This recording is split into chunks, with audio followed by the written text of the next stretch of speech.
Joining us. Thank you for joining us. My name's Diana Sinton. I am a senior research fellow with the University Consortium for Geographic Information Science. Today, I'm speaking to you with my iGuide hat on as a project manager and head of evaluation knowledge transfer, and we're very excited to have one of our UCGIS community champions presenting today, Dr. Song Gao. We are using the Zoom meeting platform, obviously, so you have control over your own microphone to camera. Please keep your microphone muted throughout the presentation. This is being recorded, as you know, and once the video is processed, we will make sure that it's available to you on the iGuide website, and I'll put the link to all of our VCOs. We have a busy schedule coming up this spring. Almost every week we have another VCO, so pay attention to that schedule, and I'll put that link in the chat as well so that you're aware of it. And with that, I'm going to turn this over to Song Gao. Xiaowen, do you have a message for people? Nope, I just noticed that you were here with us. Thank you. Thanks for the nice introduction, and thanks very much, Song, for doing this. Looking forward to learning from your experience and insights. Yeah, thank you very much, Diana, and also Shaolin. Yeah, it's my great pleasure to be one of the iGuide community champion this year. And now I'm going to share my screen.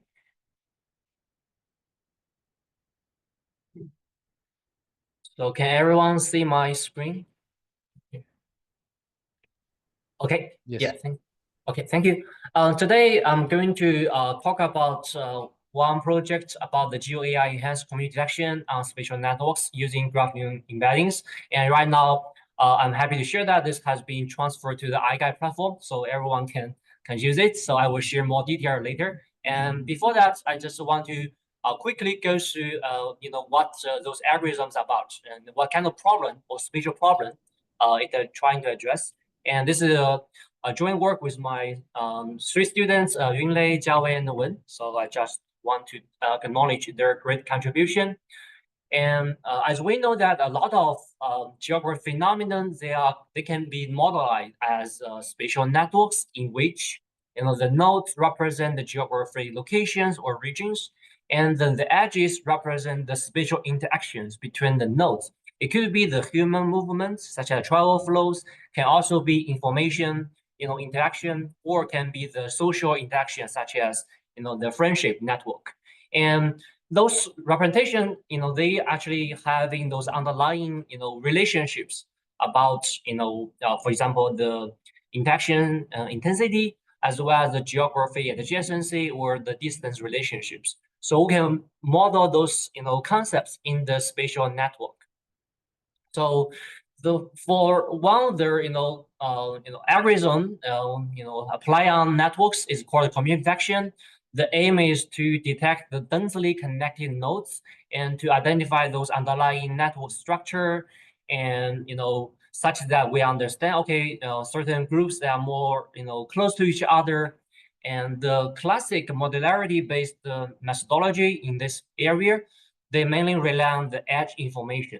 So when we try to integrate the node attributes and then the network topology all together, there is a challenge. So on the other hand, we know that in deep learning, especially using those deep neural networks, we are able to convert those inputs, structural or unstructured data into multidimensional representation, the so-called embedding space. So we can, taking this inspiration, what we are trying to do here is trying to utilize a specific type of network, the graph convolutional neural network, as shown in the bottom, and we, apply on the spatial networks. So previously, there is a paper published on Nature Communication. This paper actually theoretically proved that using some classic architecture in GNN, such as node-to-vect, which is a like 2-layer network, but can already detect those communities on non-spatial networks. So we also actually, our work was almost at the same time, developed in parallel. And we consider that, using the graph neural network embedding, and we actually can able to generate the multidimensional embedding space such that the node attribute similarity, the geographic adjacency, as well as the spatial interactions can be captured in those latent representation space. So that is the key idea of the region to vector. So here, this is a general workflow, and we'll take geographic data and then model them as a spatial network format, and then we'll input them as the graph neural networks. And then in this case, we expect that they're similar node embedding, and they will actually have similar node attributes. For example, some are maybe socioeconomic or other attributes at the node level. And they also have a shorter geographic distances or network distances. And lastly, they also have the intense spatial interactions. So in our design, we actually made why they call the spatial aware or spatially explicit, because first of all, we consider the spatial interaction flow constraints. During the training or during the loss function design, we'll consider the positive pairs only if they actually have a stronger spatial interactions.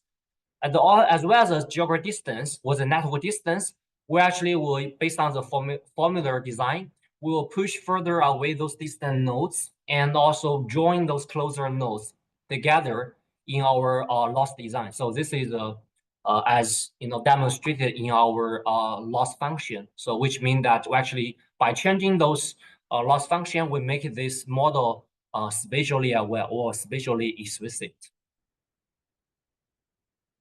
And then during the after generating the node embedding, as shown in the figure on the left, during the clustering process, we further consider the geographic constraint, especially the geographic adjacency, which has been widely used in a lot of spatially modeling methods, and such that only those nodes or geographic units they are geographically adjacent can be merged in this process.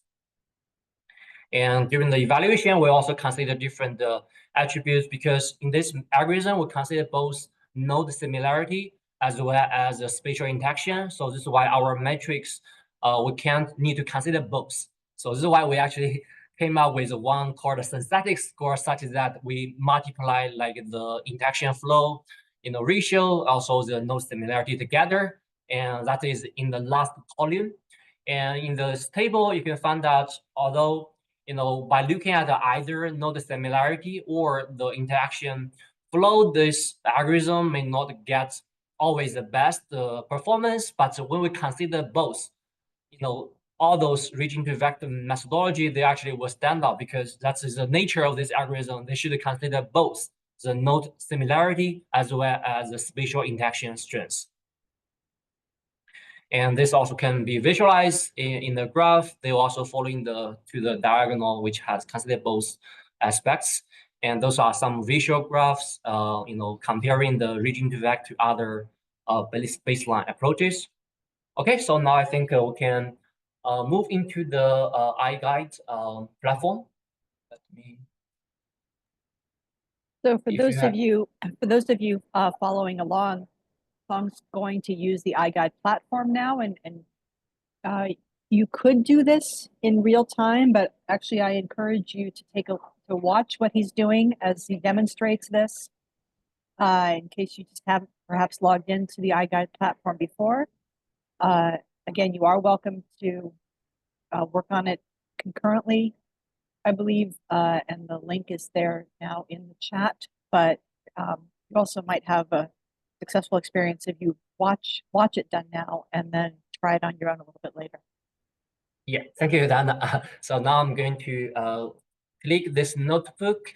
And the great thing about the iGuide platform is that although we can host the standalone GitHub repository for specific projects, but after we move into the iGuide platform, and you can actually working together integratedly. So which means that you don't need to worry about whether it's on GitHub or storing the algorithm on the iGuide. So I'm doing the live demo so you can see how it works. So after I click the run the notebook, actually the iGuide will pull those GitHub repository automatically onto the iGuide platform. So This is what you can see under this project.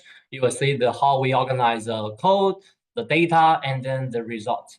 So now back into the code, and this is a running notebook, but the supporting this notebook, we have some fundamental packages such as we define. This is a very modular design in the deep learning framework. We'll design a very simple graph neural network, but we have some specifics how you design your, for example, your layers, and how you change the loss function, and also how you prepare your data. So we put the preparation of the data in the utility. So you can, in other words, you can also modify this on the fly based on your needs. And here we are using the Wisconsin data, which was also used in our work as a demonstration, but you can definitely modify that based on their input requirements. Okay, so now I'm going to briefly go over the notebook. So here are some presetting, and because the data set we use is relatively small, so we don't need to use a GPU. But if you are training a large scale data set, you might need the GPU resources, but you can check whether you want to enable the GPU. So now this block will load the data from the utility Python class, and we wrote this function here. We just load the demo Wisconsin data, and then we initialize an instance of the GCN model class. So this is the model, and then we input some of their parameter settings, and this is this block of code, and we also want to showing the how those different running, especially what's the loss we get, whether it converge. So this is why we also want to print it out.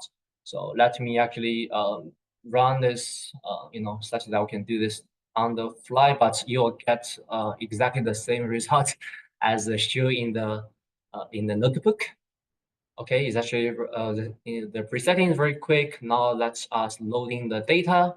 So you see now we're loading the demo Wisconsin data, and now it will start training those graph neural network. And so this is actually is running very quick, but we still need to wait some time so we can back to the result later. It will run around 400 epochs. And then assume we will, get the results. And then the next step is we still need to running the, geographically constrained clustering algorithm to get this, community detection results, which also called a regionalization. And this is the next algorithm. And also you can modify your code on the clustering Python code, all open source. And then the remaining of the block code will just generate the evaluation matrix, which I mentioned earlier, because I already run this code previously, and we can actually to look at this result together. This is the result running on the Wisconsin data. We consider those, as I mentioned, those socioeconomic attributes as the human movement flows in our work. And if you want to visualize the result on a map, we can use the GeoPandas package, which is a popular library to deal with the geospatial data, and we'll load the this demo data shapefile, and then we can, and those are the attributes. You can see those node attributes, and we use now we also merge the community detection result from our data and with this cluster label. And that is the final result we get. As you can see, the final result showing the different cluster labels. But the most important issue is, or the characteristic is, they are geographically constrained. So this is one characteristic of our algorithm. Okay, now let's see whether the training finished. Okay, it's still running, but I think now we can taking questions, when the algorithm is still running. Yeah, thank you.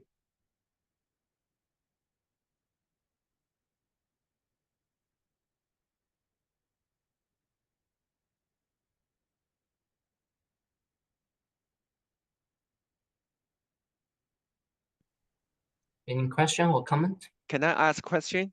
Yes. Hi, some good presentations there. And Thank you.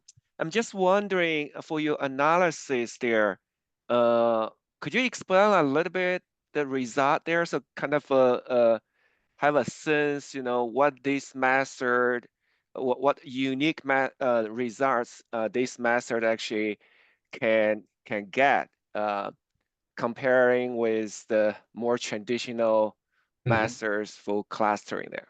Yeah. Thank you for the question. So as I mentioned in the maybe back into this the overall. Okay, now we got the results. So you can see actually the training converged, and the best epoch is at when we get the 378, and then the total training time only lasts less than 190 seconds. Okay, so back into the workflow figure. So one of the characteristics comparing with the traditional clustering algorithm is that in this algorithm, by design, we consider both the node similarity, such as those socioeconomic attributes at the geography unit level, and also we consider the spatial interaction. So in this in this algorithm or in this demo, we consider the spatial interaction. So we use the human mobility travel flows, but other may also use maybe the social network connections, or I know in ecology, people may use the collocation or the connectivity index or that matrix about the sourcing species distribution. So this is why by using our algorithm, you're able to consider both the characteristics at the node level, but also considering the spatial interaction matrix, which I think the previous algorithm may not consider those both characteristics, because previous clustering mostly consider the node attributes, and for the classic community detection mostly consider the spatial interactions. So we consider both. So that's the strength of this algorithm. Yeah. Oh, thanks for the explanation there. And one more specific question here. In this case, the spatial interaction is defined as just I guess the polygon adjacency. Is that right? No, actually, not only the geography or the polygon constraint, but also the actual spatial interaction flow strengths. So actually, this is I can actually open the data. So for example, for the flow matrix, maybe looking at the data may help the explanation. Okay, this is matrix, but the actual OD data. So what we have is we actually have those, for example, travel flows between the geography units. So those are the origin destination flows to represent the strength of the spatial interaction. So it's not only the geographic constraint, the 1, 0. So that has been represented in another matrix. So those are the 1, 0 represent the geography adjacency. But this is a 1, 0 table. But the actual interaction flow to represent the interaction strength. So we consider both as well. So that means one polygon may interact with all the other polygons, right? Yes, correct. If there is any kind of flow there, right? Yeah, correct. Yes, correct. Yeah. Okay. Thank you. Yeah, thank you.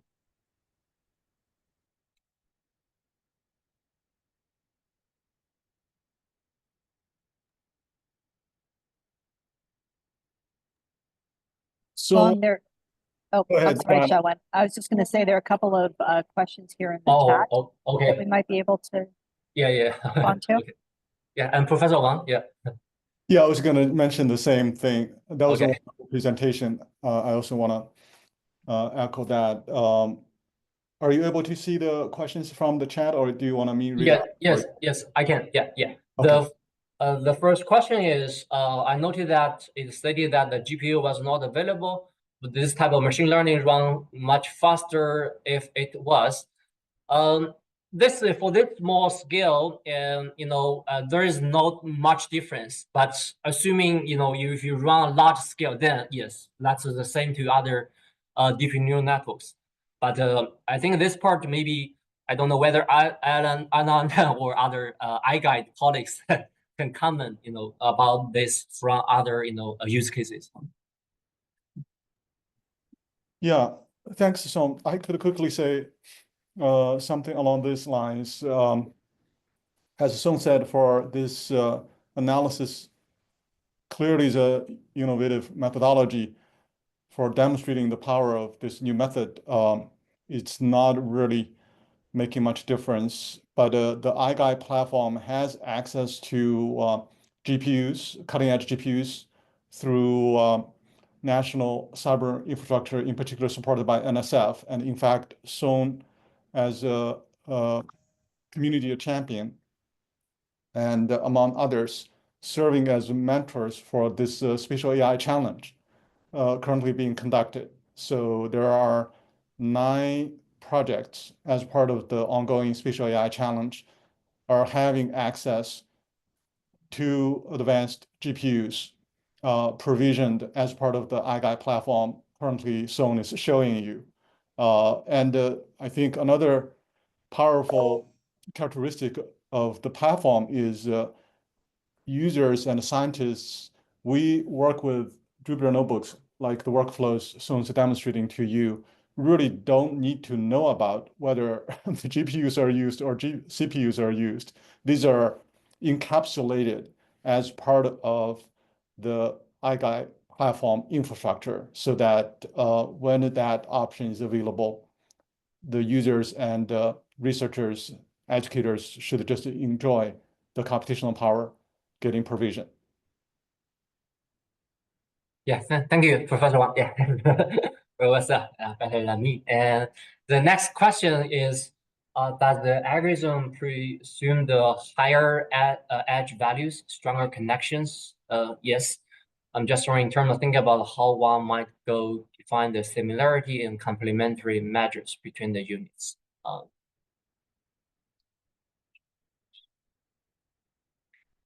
Yes, yeah, that's correct. Maybe my presentation was not clear. In the graph embedding this block, as you can see there is like a block on the upper part is called the flow constraint. Yes, we consider the stronger or the larger values on the edges about the spatial induction. We'll consider, yeah, they are also having the large values in their in the connection, and this will transform. In my presentation, in the loss function, we use the logarithm of this value into that loss. So, and then we use a negative, so such that, in other words, during the training, we want to make sure that the stronger connection can be remain, and then their loss is minimized. So that's the rationale behind that modified loss function. Yeah, using the spatial induction strengths.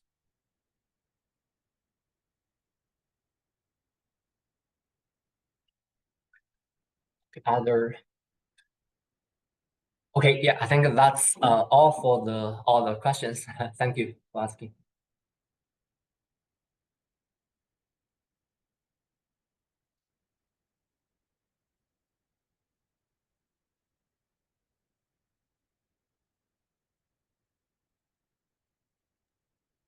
So as Xiaowen Wang was explaining, Tong Gao is one of the current ECGIS community champions. These are individuals who have expertise in AI,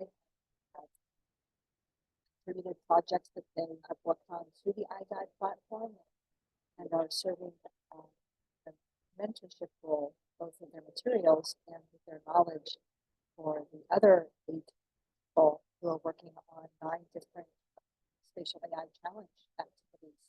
I put the link to it in the chat there. Those activities are underway now.